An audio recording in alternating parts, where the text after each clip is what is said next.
खुरम, आपके ख्याल से अब जो बात कह रहे हैं सुहेल के टैक्स नए नहीं लगाए गए, आपने भी शायद कुछ देर पहले ये बात की कि अगर नए टैक्स नहीं भी हैं तो जो मौजूदा टैक्स हैं उनमें किसी हद तक कमी की जानी चाहिए थी, चूँकि हर तबके से ताल्लुक़ रखने वाले जो लोग हैं उनको किसी न किसी किस्म के रिलीफ की ज़रूरत है।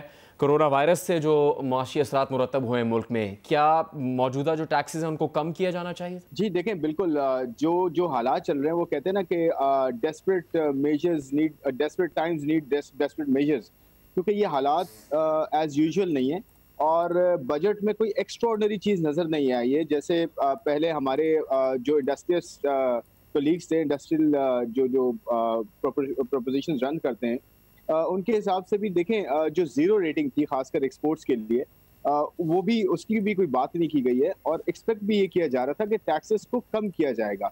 यानी कि जैसे सेल्स टैक्स की हम बात कर रहे हैं, 1% चेंज की बात हो रही थी कि 1% चेंज कर दिया जाए, तो एक नीचे तबके तक, आम आदमी तक जो है उसका इम्पैक्ट पहुँचना था महँगाई में कमी की सूरत में। उसके साथ-साथ फिर जैसे कॉटन पे सेल्स टैक्स की बात हो रही थी, हमारे यहाँ कॉटन का इम्पोर्ट किया जा रहा है, फिर व्हीट को भी अब इम्पोर्ट किया जाएगा। तो उसके साथ-साथ सुपर टैक्स खत्म करने की बात हो रही थी।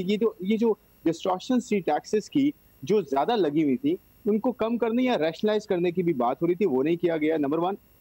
दूसरी बात ये है, मेरे ख़्याल में ये जो टारगेट है 25% 24% ज़्यादा टैक्स जो है इकट्ठा करने की बात हो रही है, हुँ। बनिस्बत इसके कि जीडीपी और इन्फ्लेशन इन दोनों को अगर आप जमा करें, तकरीबन कोई 6.5% इन्फ्लेशन एक्सपेक्ट की जा रही है, 2% जीडीपी ग्रोथ हुँ। एक्सपेक्ट की जा रही है। तो 8.5-9% का मतलब ये कि टैक्सेस, जीडीपी और इन्फ्लेशन, अगर ये चीज़ ऐसी होती है, अभी नहीं पता कि कोरोना का इम्पैक्ट क्या होगा, अगर ये चीज़ होती भी है तो 10% से ज़्यादा टैक्सेस शायद जमा ना हो।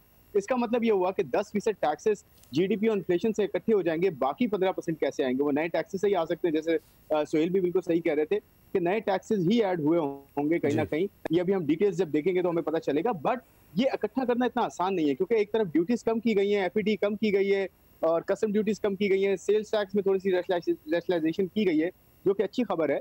But at the same time jobs कैसे क्रिएट होंगी, महँगाई की हुँ। शरह में कैसे कमी आएगी, और सबसे बड़ी बात ये कि जो जीडीपी ग्रोथ है, उसको कैसे जो है वो किक स्टार्ट किया जाएगा, ताकि ग्रोथ के साथ, इन्वेस्टमेंट के साथ, एक्सपोर्ट्स के साथ आहिस्ता-आहिस्ता चीज़ें बेहतर हों, रोज़गार क्रिएट हो, महँगाई में कमी हो और ओवरऑल जो है जीडीपी में जो है बेहतरी आए, ठीक है। ताकि टैक्स इकट्ठा किया जाए। अदरवाइज़ बोरोइंग ही की जाएगी। मेरे ख्याल में बोरोइंग से ही जो है वो गैप को पूरा किया